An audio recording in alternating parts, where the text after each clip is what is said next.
11 de outubro de 2023. Nós estamos na quarta-feira da 27ª semana do Tempo Comum. Em nome do Pai, do Filho e do Espírito Santo. Amém. Meus queridos filhos e filhas, sejam todos bem-vindos. Vos acolho com a paz de Jesus. Que alegria nós termos a oportunidade de ouvirmos a palavra do dia, de refletirmos, colocarmos essa palavra em nossa vida. E hoje nós vamos continuar a acompanhar a profecia de Jonas. Hoje o capítulo 4, versículos do 1 ao 11. Este desfecho causou em Jonas profunda mágoa e irritação. Orou então ao Senhor, dizendo: Peço-te que me ouça, Senhor. Não era isto que eu receava quando ainda estava em minha terra? Por isso antecipei-me fugindo para Tarsis. Sabia que és um Deus benigno e misericordioso, paciente e cheio de bondade, e que facilmente perdoas a punição. E agora, Senhor, peço-te que me tires a minha vida. Para mim é melhor morrer do que viver. Disse o Senhor: Achas que tens boas razões para irar-te? Jonas saiu da cidade e estabeleceu-se na parte oriental e ali fez para si uma cabana, onde repousava à sombra, a ver o que ia acontecer à cidade. O Senhor Deus fez nascer uma era que cresceu sobre a cabana para dar sombra à cabeça de Jonas e abrandar o seu aborrecimento. E Jonas alegrou-se grandemente por causa da era. Mas, ao raiar do dia seguinte, Deus determinou que um verme atacasse a era e ela secou. Quando o sol se levantou, mandou Deus do oriente um vento quente, e o sol bateu forte sobre a cabeça de Jonas, que se sentiu desfalecer. Teve vontade de morrer e disse: Para mim é melhor morrer do que viver. Disse Deus a Jonas: Achas que tens boas razões para irar-te por esta era? Sim, respondeu ele. Tenho razão até para morrer de raiva.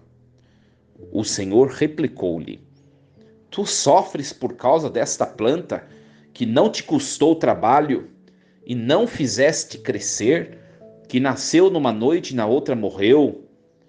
E eu não haveria de salvar esta grande cidade de Nínive, em que vivem 120 mil seres humanos que não sabem distinguir a mão direita da esquerda e um grande número de animais? Palavra do Senhor. Graças a Deus. Meus queridos filhos e filhas, hoje um texto muito bonito e um texto que fala muito a nossa vida. Primeiramente, nós temos que refletir, meus queridos, quem é este profeta Jonas? Jonas é um profeta imaturo, um profeta infantil, um profeta birrento, um profeta mesquinho. Por que Jonas está bravo com Deus hoje? Ele pede a morte para Deus. Eu prefiro morrer do que viver. Por quê, meus queridos? Mesmo sabendo que Deus, que Javé, é um Deus misericordioso e piedoso, era longânime em misericórdia, Jonas, ele não suporta que essa misericórdia se estenda além dos limites do seu povo. Nínive era uma cidade que tinha 120 mil pessoas pagãs, que não temia a Deus, não cria em Deus, não servia a Deus como o povo de Jonas. E Jonas tinha a mentalidade de que Deus devia destruir tudo. Se eles não servem a Deus, se eles não conhecem a Deus, se eles não buscam a Deus, por que Deus tem que usar de misericórdia com eles, perdoá-los? Como aconteceu no texto que nós acompanhamos ontem, né? Nós temos a oportunidade de seguir a sequência da liturgia. Então, hoje Jonas está irritado. Ele obedeceu a Deus na segunda vez. Lembra que na primeira vez, lá na segunda-feira, nós ouvimos a leitura. Deus manda ele ir para Nínive e ele vai para o outro lado, que é Tarsis. Deus vai lá, e no navio, faz ele cair do navio, A baleia engole e leva ele lá, para ele voltar e ir para Nínive. Ele vai para Nínive birrento, bravo, mas ele cumpre o que Deus pediu, anuncia a conversão. E para surpresa dele, né?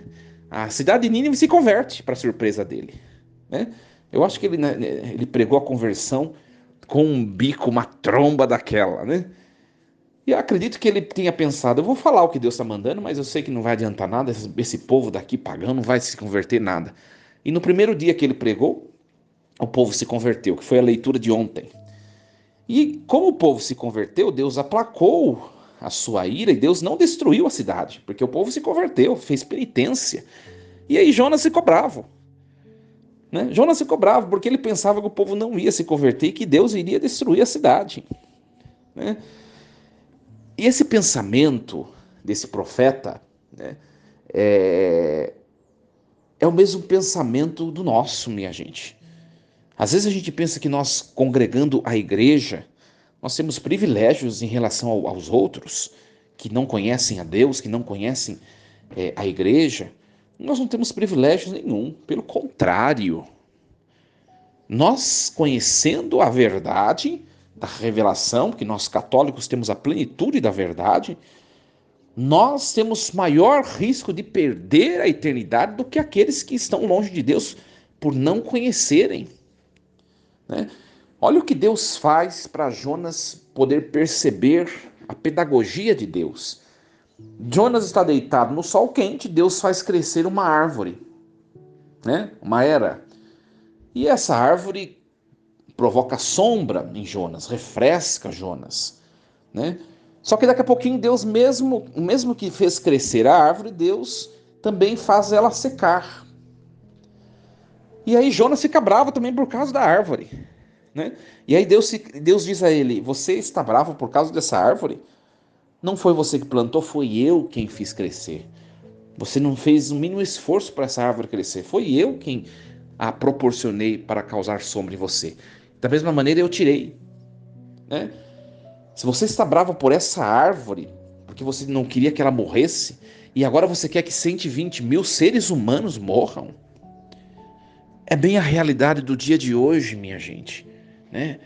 A gente pega as pessoas hoje em dia, né, que cuidam tão bem, às vezes, de animais, mas querem, por outro lado, matar seres humanos. Nós estamos acompanhando, aliás, acompanhamos todo esse embate da questão do aborto, que agora deu uma pausada.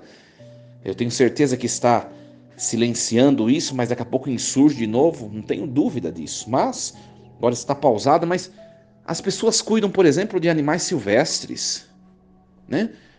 Quem confisca animais silvestres e cuida dentro de casa, qual é o risco se não for aprovado, ter aprovação legal dos organismos próprios? A pessoa pode ser presa, né? Quem rouba ovos de animais silvestres, quem mata uma árvore centenária, também corre risco, ou melhor, é preso no ato. Então tudo isso é para preservar a vida, só que as pessoas querem matar, por exemplo, querem matar uma criança que está sendo gerada no ventre, o aborto. Olha que contradição. Eu preservo a vida de uma ave, eu preservo a vida de um ovo de uma ave silvestre, porque o ovo potencialmente vai ser uma ave, mas eu não quero preservar a vida de uma criança que está no ventre e que depois de nascida vai ser etnicamente um brasileiro, que vai ser um irmão. Olha, minha gente, meus queridos, uma contradição, que é o que está acontecendo no dia de hoje. As pessoas não querem ter filhos, mas tem 1, 2, 3 pets em casa. E cuidam do pet, não estou dizendo que tem que descuidar, de maneira alguma. Nós temos que tratar muito bem, zelar pela vida. Mas consegue perceber que as pessoas não querem ter filhos, mas cuidam de um animal como se fosse um filho? Tem alguma coisa errada nos dias de hoje. Tem alguma coisa errada, né? Então, é bem a realidade de Jonas. Ele queria preservar a vida daquela árvore, que ele não queria que aquela árvore morresse, mas ele quer que 120 mil seres humanos em Nínive morram. Por quê? Por despeito, por soberba, né? Por orgulho racial. Isso pode acontecer conosco também. Pode acontecer conosco. Quantas vezes nós dizemos a pessoas, essa pessoa não presta, que ela pague o mal que ela está fazendo, né? Isso não cabe a nós, que é o que Jonas está fazendo. Jonas falou, pensou o que no seu íntimo? Esse povo de Nínive pagão não presta. Eles não merecem viver. Deus tem que destruir. É a lógica mundana que às vezes entra na nossa consciência também, né? O que de fato a liturgia de hoje, essa leitura, está nos sugerindo? Que a destruição, a morte, a permissão do sofrimento e da morte não cabe a nós. Cabe a Deus. Deus não é causa do mal a ninguém. Isso é certo, nós temos muito claro isso conosco. Mas permitir o mal, a morte para alguém, não cabe a nós. Não cabe a nós. Cabe a Deus. E nós, às vezes, queremos ocupar o lugar de Deus sobre a vida do outro, né? Meus queridos, quantas vezes nós desejamos o mal às pessoas pensando estarmos sendo juízes, sermos justos? É justo que essa pessoa sofra para pagar o que ela está fazendo. Quantas vezes não é essa a nossa mentalidade? Só que se nós olhemos para nós com sinceridade, para nossas ações, para nossas escolhas, nós temos pecados graves também. E olha que nós conhecemos a palavra de Deus e não devíamos tê-los. A punição não devia ser maior para nós que conhecemos a Deus do que para as pessoas que nós desejamos mal e que não conhecem a Deus? Então, um objetivo dessa leitura de hoje é quebrar essa hipocrisia que também perpassou o coração do profeta, que é um profeta que era patriota, né? E que às vezes perpassa os nossos corações. Nenhum ser humano é digno da vida. Nenhum ser humano merece os carinhos que Deus nos tem. Nenhum, nem nós, que às vezes nos achamos dignos e merecedores. Nós temos que pensar nisso. Temos que pensar e temos que deixar de ser julgadores do outro. Estamos todos no mesmo patamar. E o que nós devemos lutar é para que a palavra de Deus chegue a todos. Por que Jonas, ele não desejou, em vez de desejar a morte para os habitantes de Nínive, ele não desejou evangelizá-los, né? Ele não desejou anunciar a palavra de Javé, ele não desejou anunciar a verdade, anunciar o Deus verdadeiro, para que eles se convertessem e mudassem de vida? Sabe o que é, minha gente? É muito mais fácil nós extinguirmos aquilo que nos incomoda do que nós enfrentarmos e mudarmos aquilo. É muito mais fácil para Jonas, o profeta birrento, querer que Deus mate os ninivitas e ele continue lá com seu povo, sua tradição, suas tradições, seus costumes. É muito mais fácil isso do que ele ir lá, ele entrar em costumes daquele povo e pregar a verdade para aquele povo. É muito mais fácil tirar do caminho da gente o que nos incomoda do que enfrentar, ir lá e transformar. Só que o desejo de Deus é essa segunda opção. Nós enfrentarmos, entrarmos na vida do outro para sermos instrumento de conversão para o outro, né?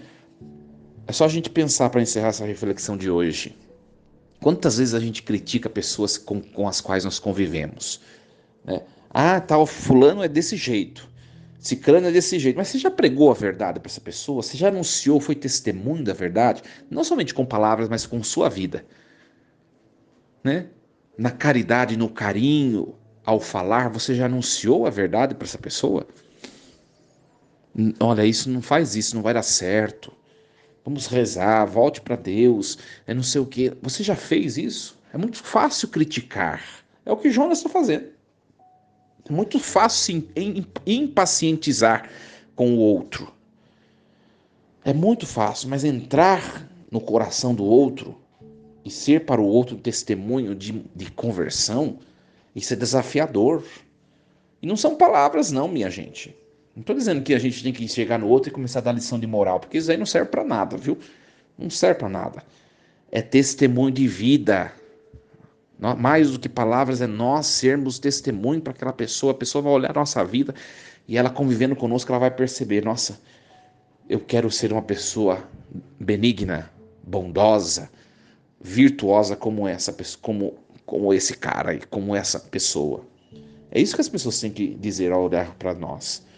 Então, meus queridos, que a palavra de hoje nos ajude e a nós percebermos algumas coisas. Primeira coisa, que ninguém é melhor do que ninguém, independente de religião, de credo, de costumes. Segunda coisa, que nós temos de enfrentar as pessoas que Deus coloca aos nossos cuidados para trazê-las para Ele e não descartá-las ou nos afastar delas. Que nós coloquemos essa palavra de hoje em nosso coração. Força e coragem. Desejo uma quarta-feira abençoada a todos vocês, com muita paz, muitas alegrias. Que Deus os proteja hoje e sempre. Em nome do Pai, do Filho e do Espírito Santo. Amém. E lembremos-nos sempre, Deus está no comando de tudo.